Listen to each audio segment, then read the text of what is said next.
everybody, and welcome back to another episode of The Male Perspective. I am your host, Lana Reid, and today, on this day, I have with me Mr. Deonte Bolden. He is an Atlanta-based author and playwright, and he's got so much other stuff going on, and I can't wait to get it all in.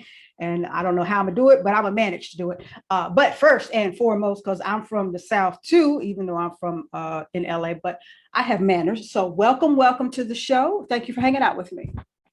For having me. I lived in LA for a couple of years as well. So. All right, moving and shaking. So let me jump right into it, because like I said, I got 30 minutes and I'm gonna be all over the place, but I promise you, I'm not crazy. I got sense. I just don't have a lot of time, so I got to pack it all in here. So I was preparing for today's show, and I was on your social media like I always do, just roaming around, and I happened to see that you are celebrating your year anniversary of your own podcast, the DNA podcast. So first and foremost, clap for that. This is no easy feat. You know, it's a determination and just commitment. And I don't think people understand. So I want to give you and your team just kudos to that. So congratulations. Thank you so much. Yes, we DNA podcast where we discover, nurture, and apply God's word to our everyday lives. And the logo's in the back of me right now. It's just me and my girls, Jazz and Below. We just talk about our everyday lives, with the struggles being Christians, being in the industry, discussing various topics from our own perspectives. We don't agree on everything, but we learn to love each other, and we just want people to see God's love in a different light. So, DNA podcast, and thank you for the shout out. Awesome. So the three of you guys were just sitting around, three of you guys and girls were just sitting around and saying, hey, we need to talk about this, or how did it come about? Yeah, it came through COVID last year. We had nothing else to do. And I always wanted to have a platform where I could discuss certain things, because I always like to get around people and discuss certain things and hear other people's perspectives. And Jazz and I, one of my co-hosts, she was in my play, which of course we'll probably talk about later, Looking for Love in All Wrong Places in 2019. And I always knew that she was very opinionated. And then I was looking for my other co-host, and Beloved came about as well. And we just all get along so well. And I love how we just discuss different topics, and we just have fun. We play games, and we just some great segments where we just bring people from all walks of life onto our show and just have great discussion. Cool, awesome. Now, as I was watching your anniversary podcast, that's when it became very apparent to me, like you mentioned when you were talking about it, the three of you are very grounded in your faith and your love of the Lord and everything, and that's a beautiful thing. But it brought to mind, and also looking at you guys, you look a little young to me. I'm older. I'm your elder. So I was like, okay, these look like young kids to me. And, they love the Lord and they're grounded in their faith. But it brings to mind a lot of articles that I'm reading lately, and a lot of stuff I see on social media where millennials and Gen Z, they're kind of disenchanted with the Black church for a couple of reasons. They feel that it's hypocritical and they don't feel it's welcoming. So it's a two-part question for you. Do you feel this is a true statement? And if it is, what do we have to do to get the younger generation to embrace the church again, if this is possible? Absolutely. I'm glad you asked that question, because we talk about it a lot on our show. And I do. I'm one of those people. I feel like the church, not all the churches, because there are some out here, but I feel like the church itself has become so hypocritical. We're so judgmental, and we don't understand that people are, and I say it a lot because God has really just been giving that to me through prayer. The way that really get, we can't scare people into heaven anymore and make them feel like, okay, if you don't do this, if you sin and you do this, you're going to hell. What I feel like was going to draw a lot of the millennials like me and the Gen X and all those, it's just transparency, being open about your life, being open about your story, where you come from, being open about your struggles. Hey, I'm loving God. I'm a Christian, but I struggle with this. Yes, I almost cussed this person out. And it's letting people know that even though you are on your walk with God, that it's still relatable. I feel like people want to feel like they can relate to you. And I feel like we become so up on a pedestal now that we feel like nobody can reach us. And that's what's drawing people away, because people are like, well, they're so saved, they're so holy. I can never be at that level. But we let people know, even on our podcast, hey, I had struggles this week. Somebody popped off and I was about to pop back off on them. There was nobody but God. Or I had that moment where I did do it and I had to repent. And people just want to feel like they're a part of something. love and family and people. So I really do feel that way. Yeah, I think that's important to feel relatable, because if you place yourself so holier than thou, the audience that you're trying to reach that is struggling every day with their struggles of just, I was pissed off at the lady at the grocery store because she was moving her cart so slow. Am I a bad Christian for that? You need to know, like, no, we all feel that way. We all have those moments. And when you place yourself holier than thou, then it feels like I don't have a place in the church. I'm not, this is not my space because I'm so different than you. So it's very good points that you made. It's something that's been very concerning to me, because I think there's so many elements of the church, especially the Black church, historically has brought to our communities that we need to really embrace and give to our younger generation. But let me segue, because you talked about your story, and I want to bring that up. Your first book, Purpose Paints, right? Mhm. That is your own personal story, and I'm pretty sure your faith and the Lord helped you get through that. But first and foremost, how do you, what caused you to write the book, and what is it all about, and all of that stuff? Absolutely. So I grew up in a single family household. My mom and dad divorced when I was 4. I had a brother who had a disability, muscular dystrophy. He was my older brother. And throughout life, my identity was just caught up into taking care of him and doing for him and providing for him. I missed out on a lot of things growing up. I didn't have the ordinary childhood because I was responsible for helping my mom to take care of my brother, especially as I got older. I got bigger. I could help lift my brother, do a lot of things, look after him. But it wasn't until he passed in 2006 where that became a devastating time in my life. I was very depressed, often suicidal, because 1, I lost my best friend, and then 2, I went through an identity crisis. I didn't know who I was. I didn't know my purpose, because my purpose was so much caught up into taking care of my brother. I couldn't figure out what I wanted to do for myself. And it wasn't until I found an escape and a passion for writing, where I was able to express myself. Because men, we suppress a lot of emotions. We don't discuss go through. We feel like we got to be the rock of the family.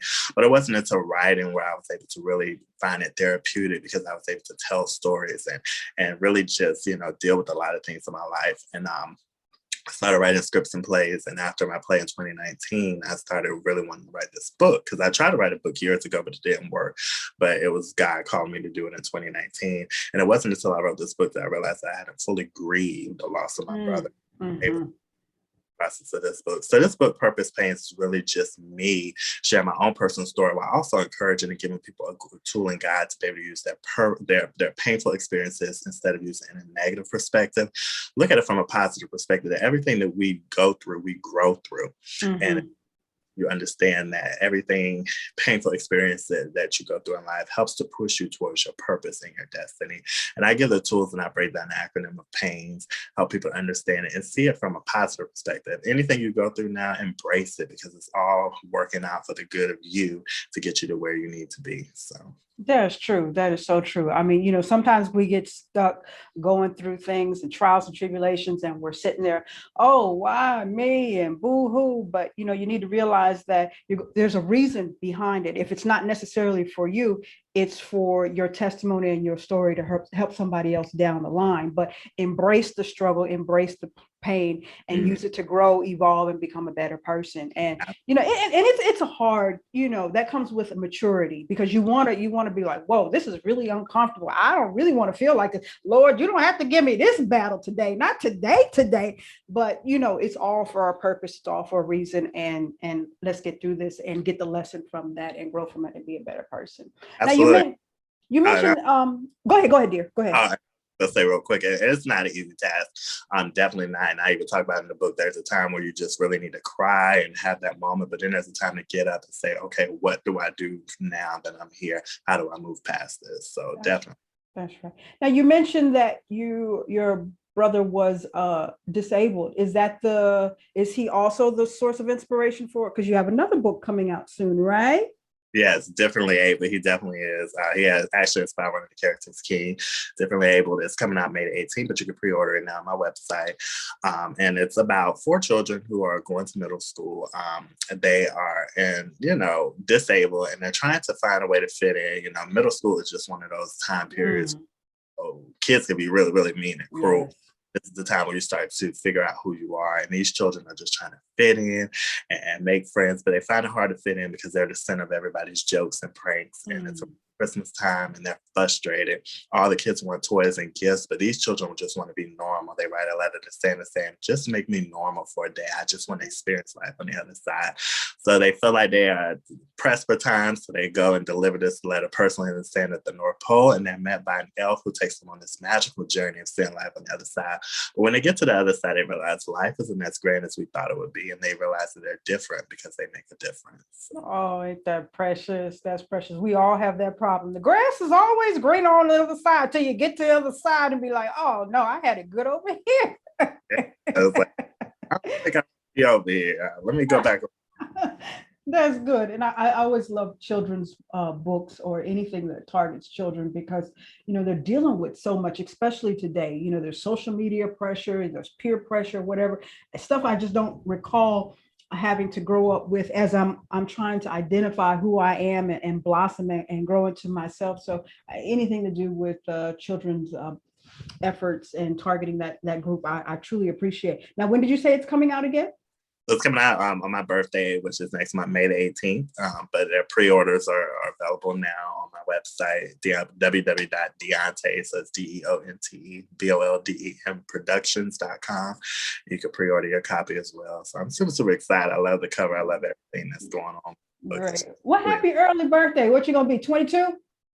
No, I'm actually going to be 32. So, yeah. Still a baby. Still a baby. Yeah.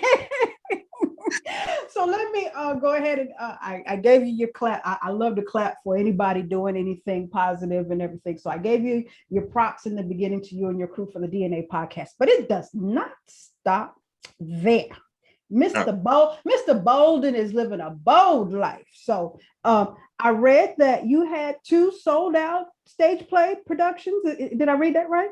Yes, so we had Looking for Love in All the Wrong Places, which is my first stage production.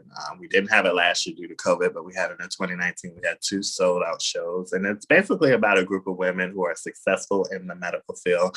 They have everything that they want, but they are infatuated with the idea of being in love and finding love. And because of that, they rush ahead of God and get into these various relationships, and they realize that, they fell in love with their worst enemy.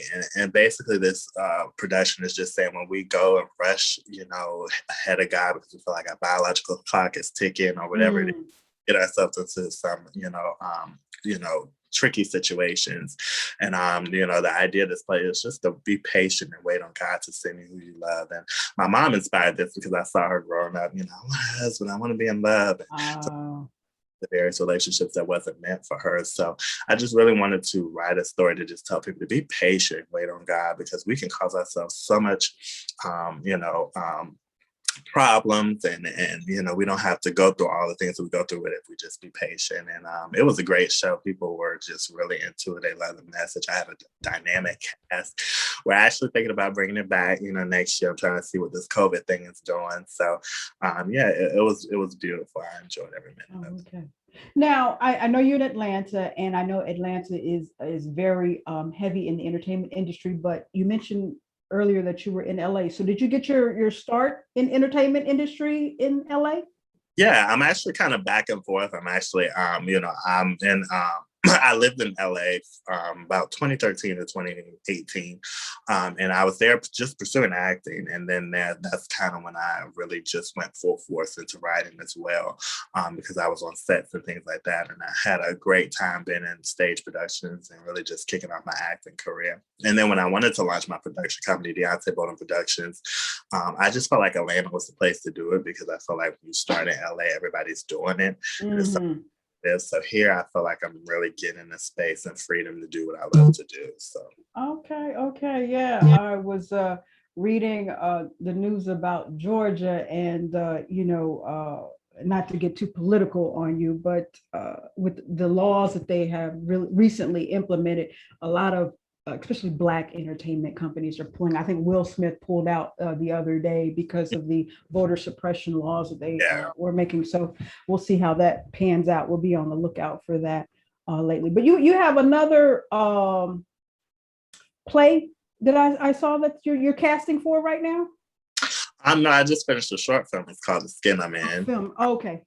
Short film. We filmed that this past March. We're actually about to release the trailer. I released the poster for that. So it's called The Skin I'm In, and they're dealing with the issues of colorism in our communities. It's a 3-part series. We just filmed part 1 called Melanin Melanie, which deals with a biracial woman who grew up being bullied for being biracial, and she carried that pain with her to adulthood. She's now a mom and a wife, and she's teaching her daughter how to become a colorist because she feels like she's protecting her, but in actuality, she realized she's doing more harm than good to her because her daughter faces racism in a different way.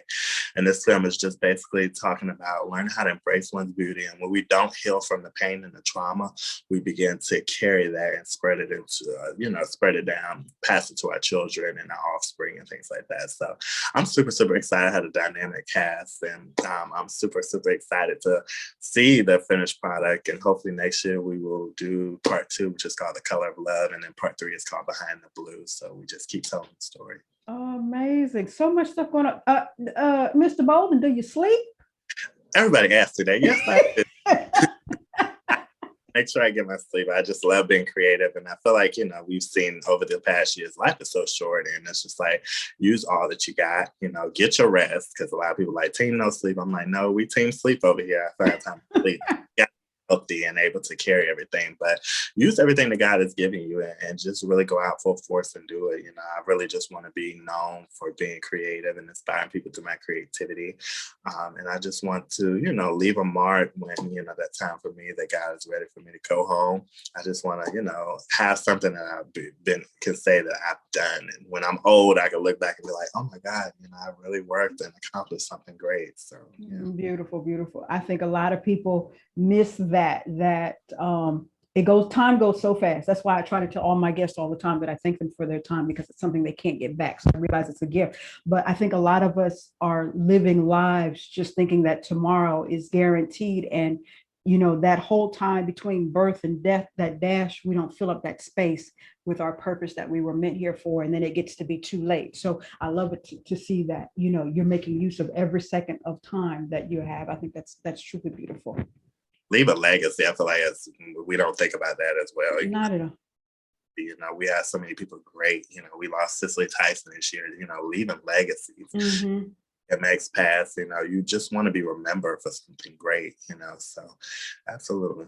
And then, you mentioned DMX and as I said, I was listening to the podcast, sometimes people get caught in the, I've lived a life that might not be a positive influence, but everybody has something in them, regardless of the lifestyle that they live, that can contribute, uplift, motivate, inspire somebody else. So, people need to say that your legacy, although you might not be living that perfect life, but mm-hmm. you do have a legacy to leave. So it's, And who is perfect? We all have our imperfections, but what makes us great is when we use that to also show people that, hey, I'm imperfect, but I'm striving for perfection. And I think that's what people respect the most. Great. I love it. I love it.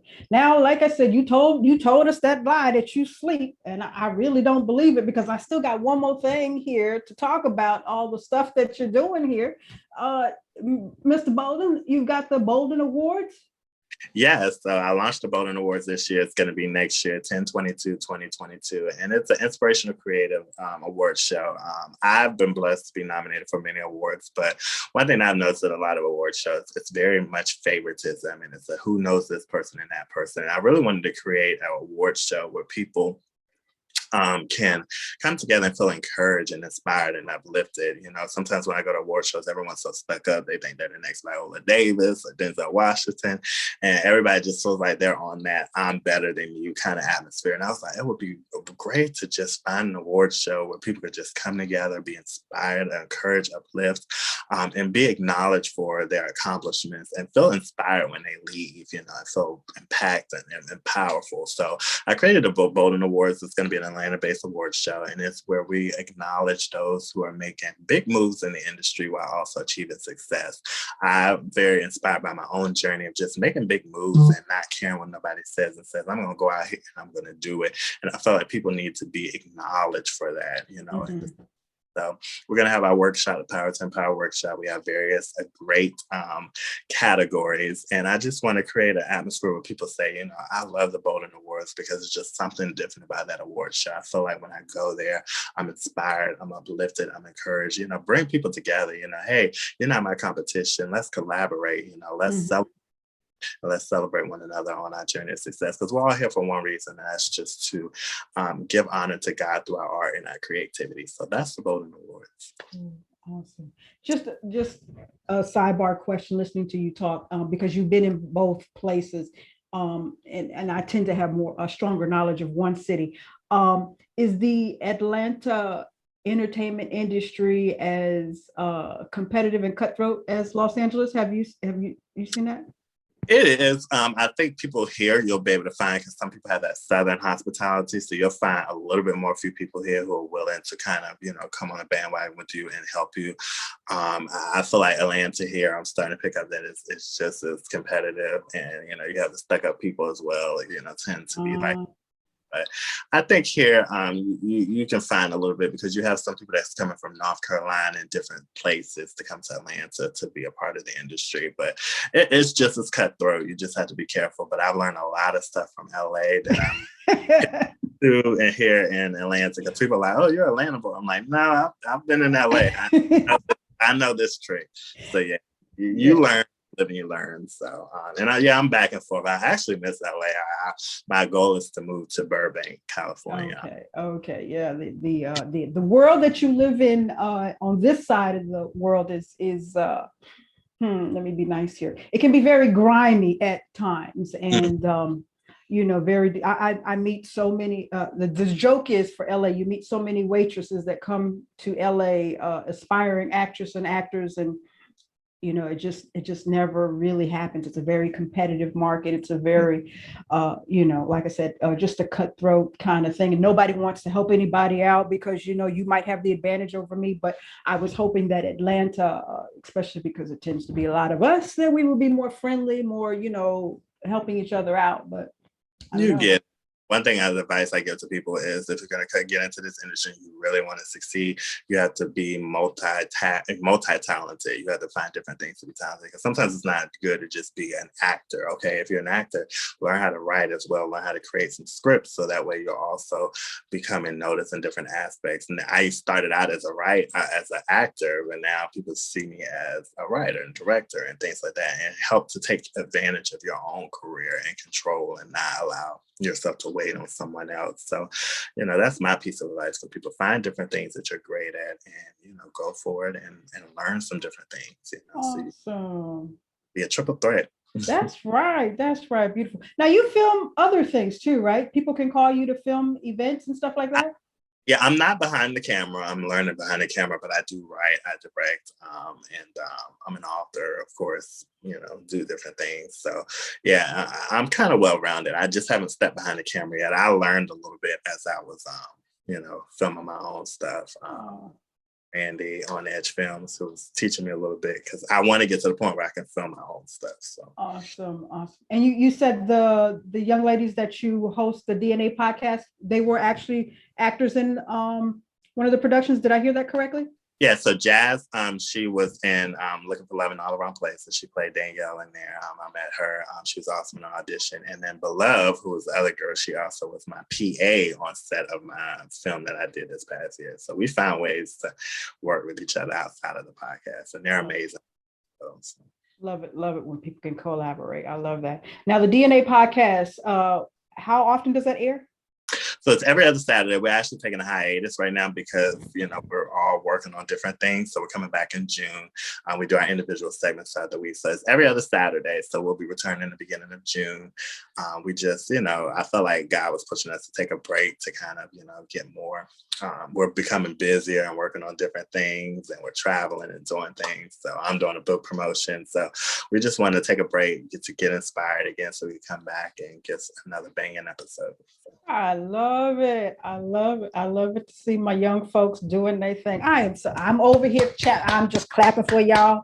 You know, if y'all ever need some support, y'all just say, Auntie Lana, turn on the camera. We just need to hear somebody clapping for us. So I'll be there clapping for you.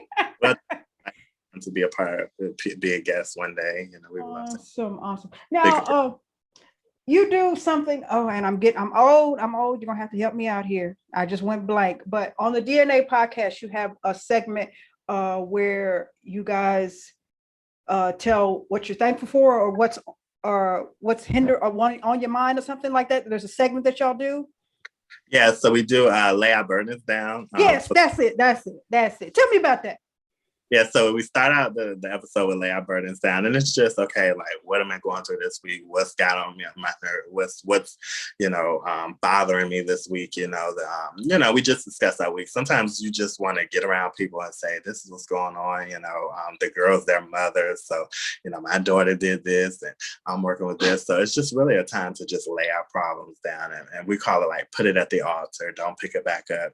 Talk about your problems, and after you say it, don't pick it back up, let God handle it. So and then we have a favorite segment called My Cup Has Run Over. That's it. I heard it. Where we are tired of certain things. It's just like we are done. This is what's on my mind this week. I'm sick of this week. And it's just really a time to just let it out, and talk about what's really on your mind, or what really got you, your blood boiling this week. Mm-hmm. That's very important. We talk today a lot about, especially Black folks and mental health. We tend to bottle things in. We tend to hold things in. So to have a resource, an avenue where you can go and vent, and it's a safe space. And, we just lay our burdens down and let this out, because if you hold on to it, it's never a good look, So I was just tickled. I was watching this because I never know what I'm going to get. People don't really understand. When I turn on this camera to talk to people, these are total strangers, and I'm like, okay, well, let me see who this person is. So I have to fill you out. But I was so tickled watching the podcast. I said, they're just so cute. They all get along, and they telling their stories. And today this didn't work, and so and so. And I was like, oh, look at it, just so precious. Thank you. Appreciate you checking it out. It's always good to have people when you come on their show, they know a little bit about you. Because some people just like, yeah, I heard you do this. And some people just don't know about you. Oh, no, great. I'm nosy. I'm the nosy auntie. I'm that one that would have been in the closet like, what you got over here? What you doing over here? No, I sat and listened to the whole thing. And I was like, they're so precious. Oh, look at the babies. They're so precious. Well, Deonte, I am at the end of my time. I keep on telling myself one day I'm going to do these things like 40 or an hour long, because I can just run my mouth with people. But I want to go ahead and do my random question. And then I want you to tell people how they can pick up your books, how to connect with you, because we got to watch when we can all come with our mask and do a stage play, because that's coming out and everything. But, we're going to tell everybody all that. But right now I want to do my random question here. See what we got. Let's see what we got. All right, Mr. Bolden, who's living a bold life. If you won $100 million, what would you buy first? A studio. Okay. Yeah. In Atlanta? Yeah. Oh, now you made me think. I was like, maybe I should house first. But yeah, I'll say the studio first, because I feel like that would be the key. You can live in the studio. You can put your little room. I can put me a little, build me something off on a studio. And there you go. Yeah, definitely. But yeah, I would probably build it here in Atlanta. I just don't want to, compete with Tyler Perry, because I know he got a whole, army base. I know, right? He got a compound over there. He might be upset. It's supposed to just be my turn. So yeah, I believe I would do it in Atlanta, because, I love Atlanta. Awesome. All right. So Deonte Bolden, please tell us how we connect with you, pick up the books and all of that stuff, and just keep on watching what you're doing. Absolutely. So if you want to connect with me, I have a website at www.deonte, Deonte, B as in boy, OLD as in dog, EN, productions.com. Links to all my social media. It's Deonte Bolden Productions on all of social media platforms, except for Twitter. I think it's just Deonte Bolden, but Instagram, Facebook, you can find me on there, Deonte Bolden Productions. And DNA Podcast, of course, you go to DNA Podcast Show. Mm-hmm. On Facebook. We're also working on getting us a YouTube page as well. And if you want to purchase a book, you go to my website as well. The link pops right up when you get on my website to pre-order your copy of Differently Able. If you want to purchase Purpose Things, you can also go in there as well. And Purpose Things is available right now on Amazon.com. Amazon.com and type in Purpose Pains, or just Google me, Deonte Bolden Purpose Pains. I Google myself all the time to see where I'm at on the internet, and it'll pop right up for you. So yeah, thank you guys so much, and support, and you'll get if you go to my website, you'll get updates on my stage productions. We're looking to bring Looking for Love in All Wrong Places back in 2022. Hopefully, if not, it'll be the following year. We got 2022, the Boldin Awards coming up as well, so it's a lot going on. Awesome. And then, of course, updates on the film as well is on the website. Cool. I love it. Well, I thank you for your time. I've truly enjoyed our conversation today. Let me see if I get this right. Jazz and Beloved. Jazz and Beloved, yeah. Beloved, Jazz and Beloved. Okay, you make sure you give them a hug and a kiss from their internet auntie Lana. Tell them, say I love them too. And I just want to thank you for hanging out with me. I wish you continued blessings, continued success, and keep on doing big things and firmly planting yourself and your legacy. And I love and support everything that you're doing. Thank you. 30 minutes went by so quick. I appreciate it. I know, right? We could have been having coffee for another 2-3 hours just talking. Fine. All righty, love. I thank you for hanging out with me. That is all for this week's episode of The Male Perspective. I'm your host, Lana Reid, and I will see everybody next time.